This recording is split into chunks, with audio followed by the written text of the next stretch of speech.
ताज्या बातम्यांसाठी महान करेला सबस्क्राइब करा आणि बेल आयकॉनला क्लिक करा। कर्मवीर पतसंस्थेच्या कबनूर शाखेचा शुभारंभ। कर्मवीर पतसंस्थेने अल्पावधीत केलेले नेत्र दीपक प्रगती ही आर्थिक क्षेत्रात इतरांनी आदर्श घ्यावी अशीच आहे। सभासदांच्या सर्वांगीण उन्नतीचे स्वप्न घेऊन संस्थेचे संचालक मंडळ कार्य करत असल्यामुळे सभासदांनी संस्थेवर विश्वास व्यक्त केला आहे। सभासद, ठेवीदार, कर्जदार, सेवक या सर्वांची काळजी संचालक मंडळ घेत असल्याचे संस्थेच्या प्रगतीवरून दिसून येतं, असे गौरवोद्गार आमदार प्रकाश आवाडे यांनी केले। ते कर्मवीर पतसंस्थेच्या कबनूर शाखेच्या उद्घाटन प्रसंगी प्रमुख पाहुणे म्हणून बोलत होते। अध्यक्षस्थानी पंचगंगा कारखान्याचे चेअरमन PM पाटील हे होते।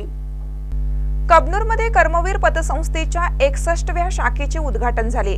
कार्यक्रमाची सुरुवात मान्यवरांच्या हस्ते दीप प्रज्वलन करून करण्यात आली।